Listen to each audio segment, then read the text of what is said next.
Hey, welcome everybody. Episode 137 of Tuesdays with Perry. Gonna get Perry on the line in just a second. Thanks for joining me today. I think I had a miscue, a false start there.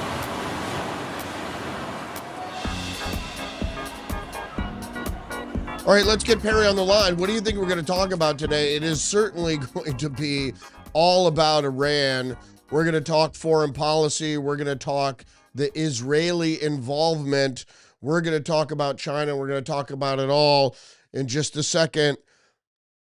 Let's see if we can't get Perry on the line.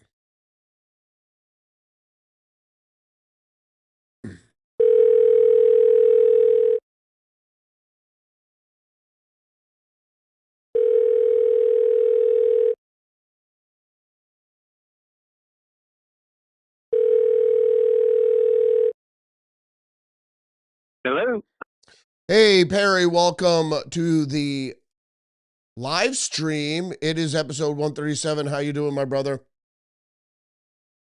You know what, Rudy? It's a beautiful cloudless night.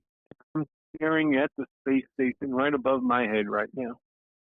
It's just gorgeous tonight. Beautiful, sunny Florida. Perry's coming to us, as always, from Florida tonight. moonlit Florida. So we're going to get right in it here. It's all about Iran. Who would have thunk it? I know they were amassing forces in the region for weeks now. I never thought he'd pull the trigger this soon. It looks like there was some concern about any delay. One would be, I guess, a meeting with the Supreme Council. And the other that I talked about recently also is Iran arming with sophisticated Chinese anti-ship missiles. What do you think? Did this surprise you? Did this take you off guard? I know he launched the strike on a Saturday, so the markets wouldn't really have time to react for a couple days. Did you expect anything like this? Yeah, I did. And again, being the strategist that he is and his team are, they made sure to lessen the blow on the market the best they could. They waited until Saturday. So that was something I wouldn't have thought of. And again, it shows that he knows how to play 3, maybe 4D chess. But you left one other possibility as to why the decision to go now rather than maybe a week from now. And one other thing is the wild card of Israel. And I think that has to be taken into consideration. When you look at how many times Netanyahu has been to this particular White House since January of last year, they're not state visits. They're intelligence visits where conversations that cannot, nor should they be held over secure lines can be conducted. And I should have assumed that when Bibi was here, I think it was in late January, it had to do with, look, we know this is going to happen. Here's the intelligence I have to provide you with so that you can see my concerns. And I think it was between that visit and last week that Trump needed to accept the fact that with or without the U.S., Israel was going to go. And the reason why they were going to go is because what we know already. The Islamists that run or were running the Iranian government for the past 47 years, it's not that they won't take no for an answer. There is no two-letter word in their lexicon for no. And they were hell-bent on moving forward with their long-term strategy, which was to wipe Israel off the face of the map and to inflict as much pain and suffering on the United States as they could. They were getting ever so close to doing it. Now, Rudy, I've been hearing since, if not Clinton, certainly since Bush 43, Iran's, 3 months away from a bomb. Iran's 2 weeks away from a bomb. And Israel saying as recently as last year before Midnight Hammer, they're 2 minutes away from a bomb. And at a certain point, I look at this as a civilian and a proud American and say, enough with the boy who cried wolf. At a certain point, even though all of us who are intelligent enough to understand the enrichment program that the Iranians had in place, they obviously weren't as close as everyone was telling us they were, because if you go back the past 15 years, how is it took them this long to get to where they are now? And then when you add what we were able to accomplish in Operation Midnight Hammer, at the very least, I figured that bought us a half a dozen years. And so something happened since last July that made it clear. And I think what made it clear, and I mean crystal clear, was when Witkoff and some son-in-law came back from the so-called negotiations and said to Trump, they've told us they have enough enriched uranium for 11 bombs. Well, if they have that much uranium, enriched uranium, weapons-grade uranium, and we supposedly took out everything they had, then obviously we didn't do as good a job back in July as we thought we did. Add to that the canard of the Chinese preparing to ship hypersonic missiles to them. And keep in mind, these are new weapon systems, relatively new for both the Chinese and the Russians, and for that argument, the United States as well. There would have to be Chinese there to operate those hypersonics. So I'm talking about the president now. President knowing that these missiles were either already on the ground. Remember, the Chinese sent 747 or even larger cargo aircraft last year to Iran. And they tried to hide the path of those planes from China into Iran. You have to assume, if you're president of the United States, those weapons are already on the ground. Right. Maybe not operational, because of course we could pick up on that, but you have to fear the worst case scenario. So they're already on the ground, and if they're not, they're on their way. I have this huge armada in the Middle East right now, not just in the Arabian Gulf, not just in the Mediterranean, but lining up and down, basically surrounding that country, meaning Iran. You can only keep your military at a state of readiness for so long, Right. as was the case with Maduro. Okay? You don't amass that kind of firepower unless you fully intend on using it. So you have to now connect all those dots. You have the Iranians informing Steve Witkoff, oh, we have enough enriched uranium to make 11 bombs right now. That's frightening enough. Then you add to it the possibility that the Chinese may already have hypersonic missiles delivered, which means now our aircraft carriers are at risk. You have the Israelis saying, it's go time.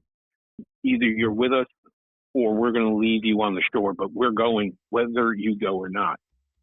You have to weigh all these things, knowing that the more firepower you can amass in the first 24 hours, the better your chances of wiping out their entire Air Force, taking out all their surface ships, which, by the way, you and I kind of make jokes about the Iranian submarine fleet, but the fact still remains they're diesel powered, which means they are even quieter underwater than our nuke subs are. And how well trained they are, I don't know. How well can we track them with our killer submarines? I don't know. But they've got 19 of them, and nobody's talking about those. They Good only point. have 11 surface ships. Yeah, good point. Yeah. So you have all these things to worry about. As president, you're trying to protect those whose lives you're putting in harm's way as best as possible. And so you have to weigh all these things. And that's why he decided we're going. And even with, and I'm using this word on purpose, even with the obliteration of most of their offensive capability, they're still launching drones. They're still launching ballistic missiles. I mean, think about that for a second, Rudy. Yeah. Okay? 8 months ago, we thought we took everything off the board for them. They had nothing left. Well, they've reached out and touched the Qataris. They reached out and touched UAE. They reached out and touched Saudi Arabia, and obviously Israel. And yet we devastated them 8 months ago. How is that even possible that they can do all this? Yeah. And they're still, as you and I conduct this podcast tonight, they are still launching counterstrike. Let's go worst case scenario. All right. So you started with the submarines, which was a good point. And then so what's going to happen with the Strait of Hormuz? We haven't seen any attacks from anti-ship missiles. Most of the armada is out in the Arabian Sea, and they don't have the range. What do you think is going to the Strait of Hormuz is effectively closed now? What do you think is going to happen with that? And going weeks of months, worst case scenario, they're going to keep lobbing rockets at us. What do you think? We already saw one pseudo terrorist attack in Dallas, not Dallas, Texas, in Austin, Texas. Austin. Yeah. Yep. So what do you think worst case scenario going forward? Worst case scenario, you just touched on. It's one thing for us to lose men and women who wear our uniform when their lives are put in harm's way. That's bad enough. But people like you and I have talked about the terrorist cells that have been here for 20 or more years. And of course, Uncle Joe made those numbers quintuple, I'm sure. They have been waiting, this is their Armageddon, okay? We have taken their leadership off the map completely. I mean, there's nobody for them to answer to now. So you have to assume, as an American, they were given marching orders. If XYZ happens, this is what you do. And it's quiet right now. I don't know if it'll stay quiet. I pray it will. But we have power stations, and by power stations, I'm talking about substations. You can do more damage taking out a substation than you can trying to take out uh, um, a power generation building. Okay, imagine what happens if all around our country, especially in areas of metropolitan sized communities like New York, Chicago, Boston, Dallas, LA, the list goes on and on. What if simultaneously these unprotected major substations, I'm not talking about little neighborhood substations, I'm talking about major stations or major transfer lines are suddenly blown up, and you have large portions of our country that go into the dark? What happens if they simultaneously are able to, through software, take out large segments of our cellular communications tower? I mean, the list goes on and on and on. I don't want to be, Chicken Little here, but yeah, these are the things I'm concerned about, and we can only hope and pray that we have a government and intelligence good enough to see to it that it's nothing worse than a lone wolf attempting. And of course, what a stupid move to make. Texas is an open carry. Yeah. They haven't said, but I assume he was not taken out by police because he walked into the club. I have to assume it was a civilian. I have not read or seen any report. It was police saying it was a police officer that took him out. I don't know. What have you heard? It was police. Within 1 minute. Within 1 minute. 45 seconds, 50 seconds, he was dead.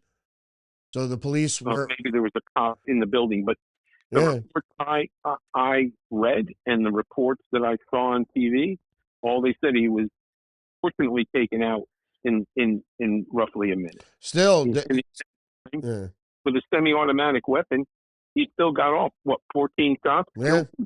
Yeah. Still created a lot of damage, and the reason it's a soft target, not because some of those guys weren't armed, some of the patrons, but they're drunk, right? So you're not situationally aware if you're intoxicated. So that may happen. That's definitely a worst case scenario. What do you think about in theater? What do you think is going to happen in the Middle East? You just think it's going to be missiles keep coming or drones keep coming? I mean, the drones probably for some time will keep coming because they're easily hid, easily manufactured. Apparently, they have thousands of them. The missiles, on the other hand, are harder to keep hidden. Right. The drones are on a scale of 1 to 10. The drones are like an 8, and the reason is, although they have a limited capability as far as the size of the warhead they can carry, they can fly under the radar. Literally, yeah.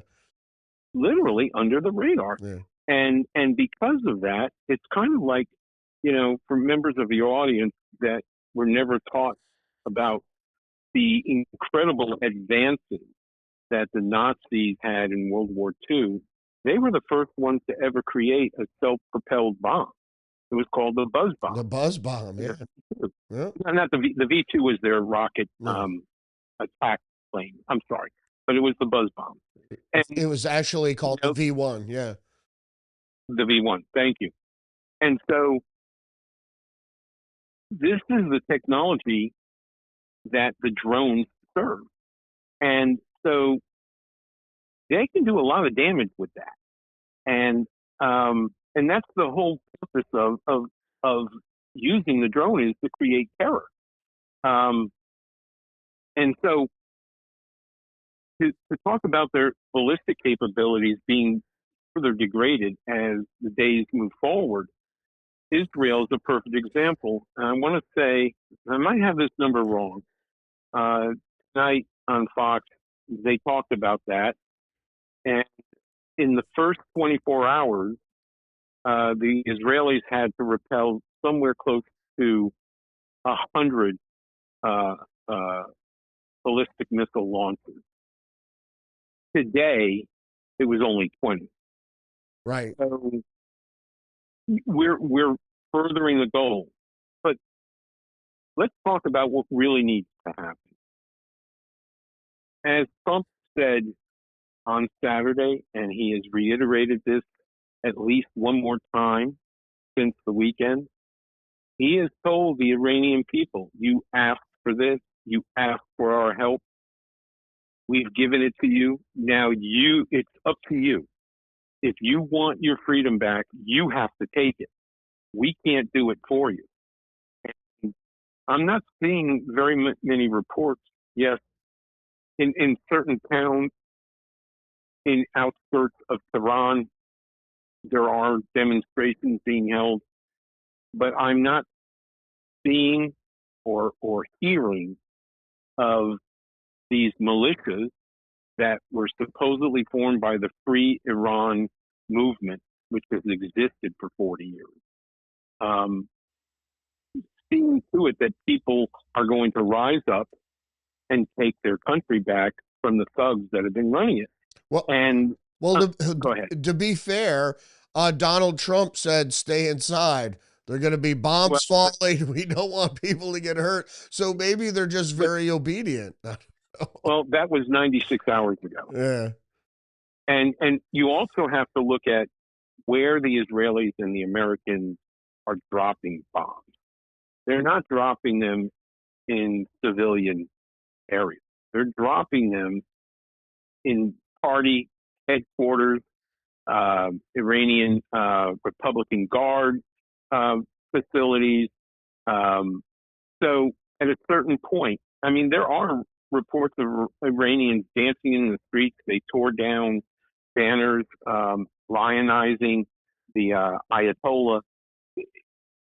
You're seeing it. Okay, that's great. Now take the next step. Force the police to bend to your will and say, come on with us. Let's take our country back, because there's enough people in the military. I'm not talking about Republican Guard members. I'm talking about regular uniform officers and non-com. Same thing with their local police. There are enough that have said, I do not want to turn my weapon on my own people. So it's time to start putting that together, because right now we have cut the head off the snake, and they really have no clue as to what they can do. Hell, there's some kind of star chamber of clerics that had cast a vote as to who the next supreme leader is going to be. Well, while they were counting the vote, guess what? The meeting ended They're early. gone now too. So, Yeah. we can only do this so long, meaning we're going to run out of targets. And that's a good thing. But the Iranian people have got to rise to the occasion. Now, getting back to the Persian Gulf and the Straits of Hormuz, it's not just the submarines I'm worried about. I'm more concerned about their speedboats, because Right. there was an announcement from the Pentagon, and a reporter was talking about what one of the talking heads of the Pentagon told a gaggle of reporters that, our biggest concern now that we've taken out all their surface ships is, their speedboats, because their speedboats can be used to mine the water. And that is the reason why Lloyd's of London announced today, if you're going to go through the Straits of Hormuz, you have one of two choices. go without us insuring your vessel or pay the 500% increase in indemnifying you in case something happens to that vessel.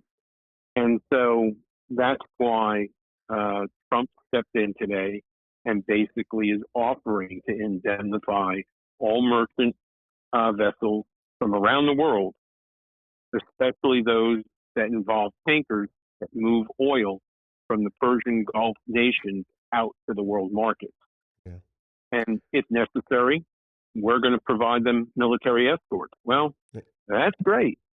But what about the first mine to take out a tanker or worse, American take ship. out one of our destroyers? Yeah. You know, Yeah. so there's still a lot to be concerned about. Let's But yeah. as crazy as this is going to sound to your audience, the world is a safer place today. It just doesn't feel like it. Right, for sure. Like the economy, you know, the economy is definitely improving. It just doesn't feel like it yet. Yeah, it's So just to solve problems a lot of times. Yeah. after 5 days, or the next 4 to 5 days, are really going to tell us a lot more. And at the same time, if the Democrats don't shut their fucking pie holes, Lord only knows what that's going to do, not only to the morale of our troops, but what kind of message does that send to our adversaries in this case, that they're threatening, the War Powers Act, which is a joke. First, Well, he's got 60 so, constitutional, but even if they were to invoke the War Powers Act by passing it, Trump can veto it. Good luck with the current makeup of the Congress getting 2/3 majority to overturn his veto. So that's a non-starter, and all that does is send a message: keep going, to our adversaries, not just the Iranians, but the Chinese and the Russians as well. And so there's that to be concerned about too. yeah. Let's get a little more geopolitical and talk about the Chinese. So effectively, Trump has reduced the Chinese oil imports by taking out Maduro in Venezuela. Rudy, I got to interrupt you because you're cutting in and out, and I couldn't hear what you were saying the last two sentences. All right. Yeah, I'm trying to figure out a place to have my phone here where you can hear me. Yeah. How about now? You, Any better? all right. Hopefully that I'm coming in clear, but you're not. Yes. You're. How am I Okay. doing now? There you go. Okay. There you go. It's just the antenna. So we're getting geopolitical here.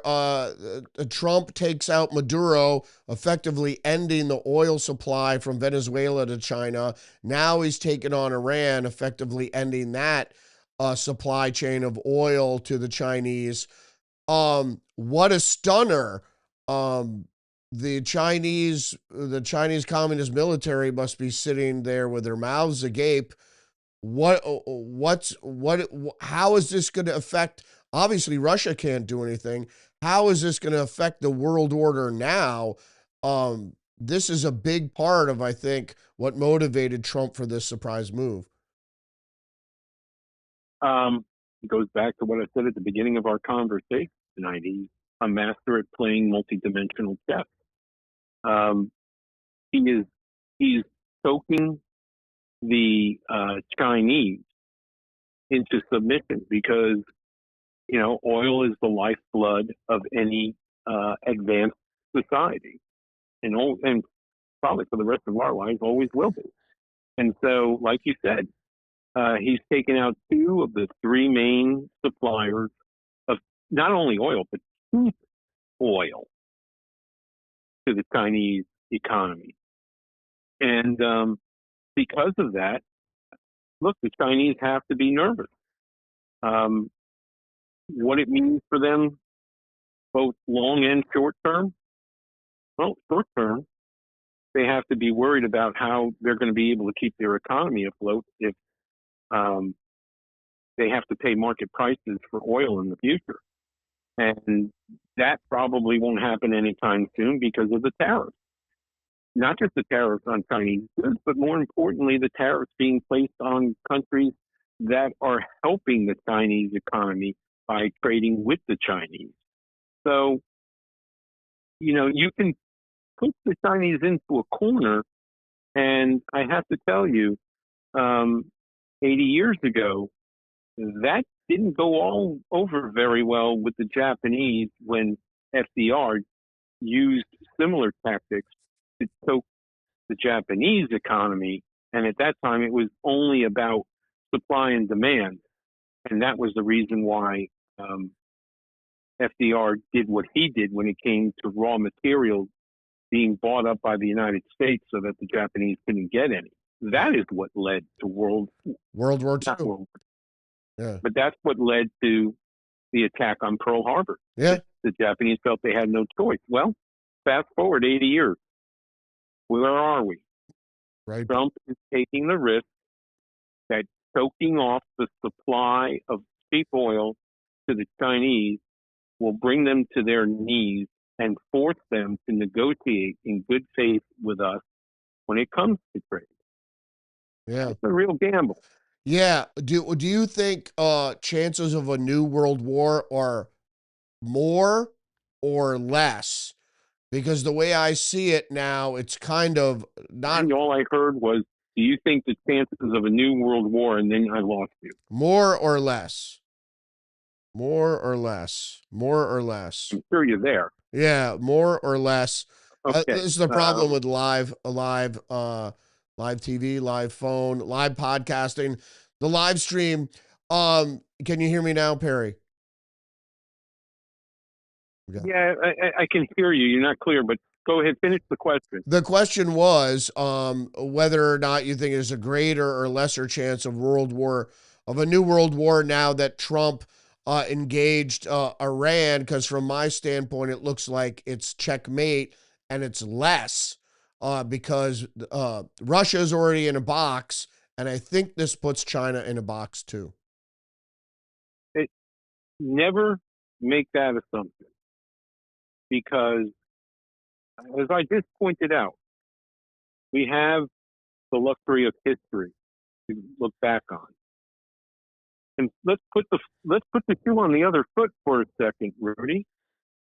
Remember, Trump has been playing hardball with Xi when it comes to precious earth minerals, right? Well, he's found a way around buying those goods, and it's not going to involve the Chinese at all. After the Chinese thought they had literally locked up the world market on rare earth minerals. What if he couldn't have done that? What if it was the Chinese bringing us to our needs when it comes to rare earth minerals? What would that mean? You gotta look at this from more than one angle. And so right now, we're sending a message to the Chinese. We're going to continue to tighten the screws on you until you come to the bargaining table and bargain with us in good faith. Now that's one thing, but turning the switch off so that the Chinese can't power their power plants, that they can't produce enough gasoline for all the vehicles that move their goods within the Chinese economy, you can only do that so long before Xi says something that Trump isn't going to want to hear. So let's hope that we put this military effort to bed quickly. Now, Trump is talking up to 4 weeks. I'm hoping by this time next week, there's real civilian leadership in control of Iran, whoever that may be, and that this military action can come to a halt, and then we can turn our attention to China when it comes to trade and get them to come to the table sincerely. and let's see where things go from there. But right now, all bets are off. All Right. bets are off. What do you think? I'm going to move away a little bit from Iran just now before I'm going to ask you for some final thoughts on the conflict in the Middle East. Um, I want to go to Cuba really quick. How do you feel about recently there was an incursion by a small boat of armed, what seemed to be insurrectionist intelligence assets that was confronted by the Cuban Coast Guard, and they got into a gun battle there. It looks like Trump is interested also in toppling the communist regime in Cuba after all these years. You think it's possible? Um, Listening to your show this morning, I thought you did a great job of it. There's no question in my mind that your opinion is spot on. This was uh, an action put forth by the CIA. Um, it just smells really bad. Um, but I think it's to test the will of the Cuban military, because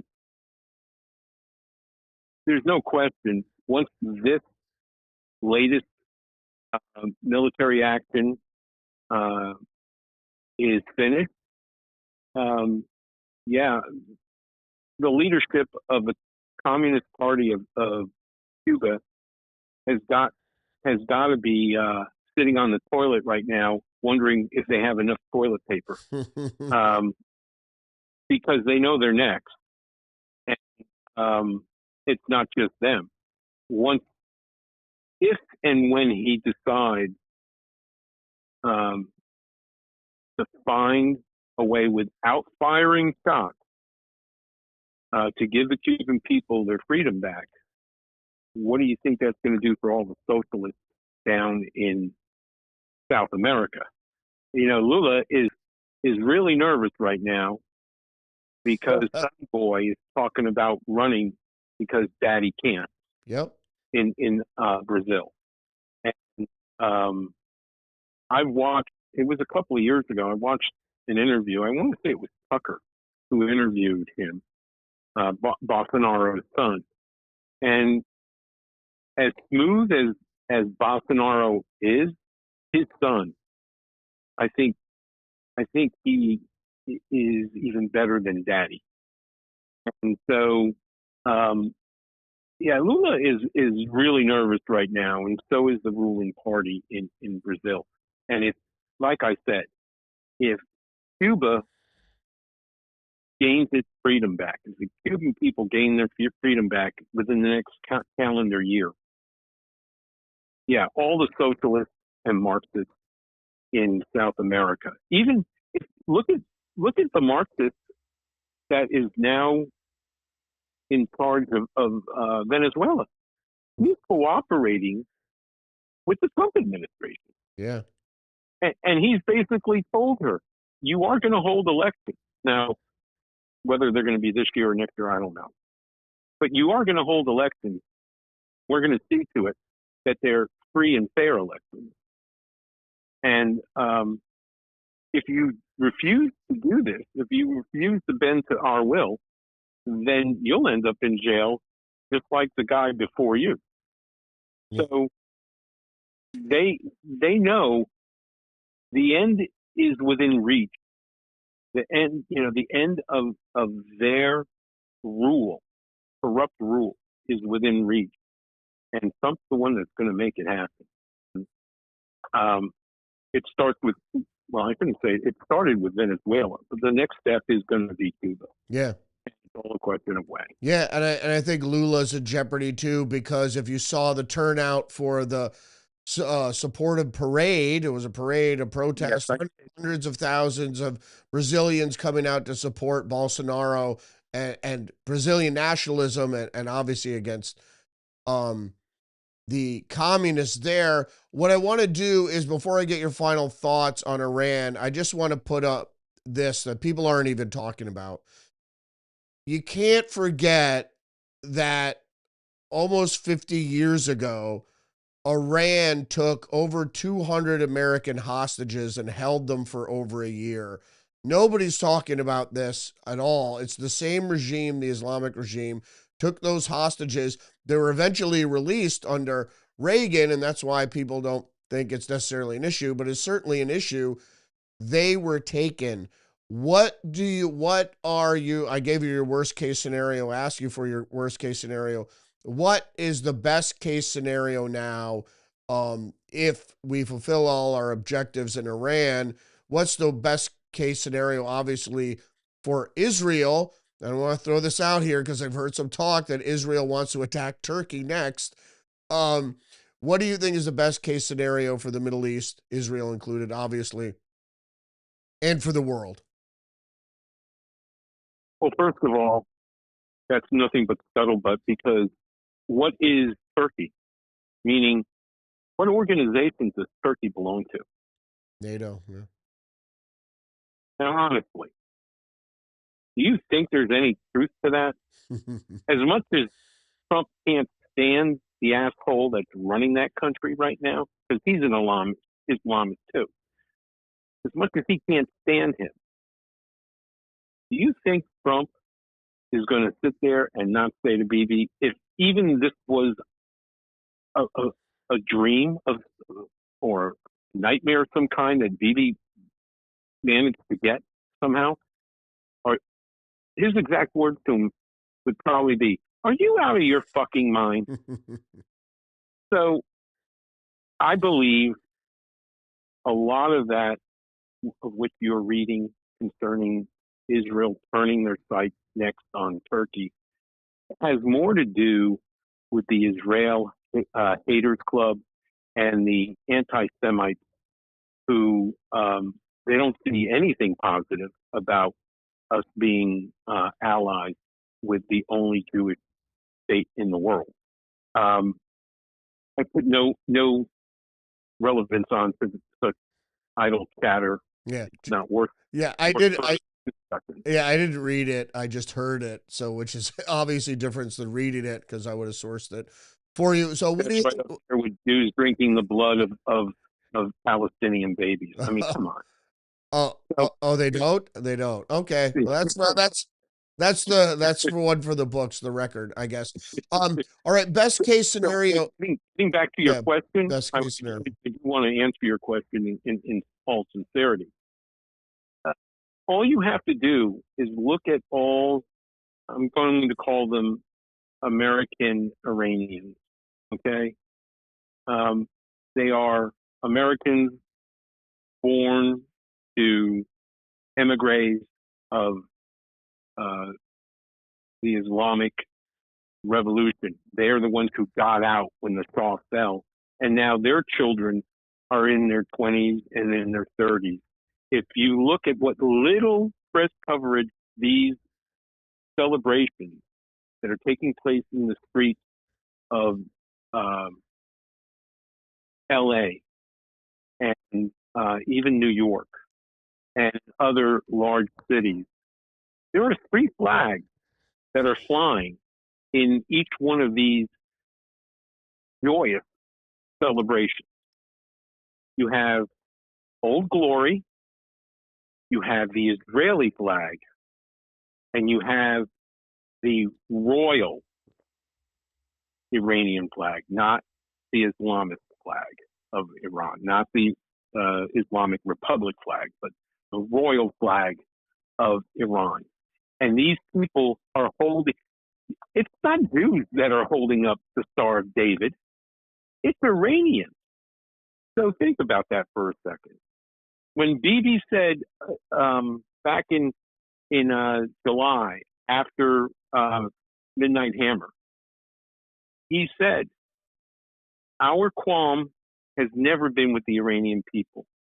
We have always had, until 1979, strong connections with the Iranian people.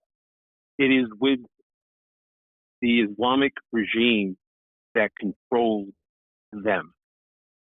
Same thing is now showing up here in this country. It's not getting a lot of eyeballs because the press isn't really talking about it. So you have that. You have other countries, including Saudi Arabia, that have said they will entertain the thought of entering into the Abraham Accords. So Israel is going to be positioned to be, for the first time since its existence of the modern state in 1948, at peace with all its neighbors. All its neighbors. That's what I see coming. I really do. Because the only thing standing in the way of it was Iran. And why? Because Iran was the number one state sponsor of Islamist terrorism around the world. Yeah. And now that it's on the verge of going into extinction, whether it's the Houthis or whether it's Islamic Jihad or whether it is Hamas or Hezbollah. Hezbollah in Lebanon, their pipeline has been cut off. They have no money. They have no weapons. What they have left is all they're using. And so it is only a matter of time before we will truly see peace in the Middle East. Yeah. And don't forget that there was a time where the Persians helped Israel rebuild their temple.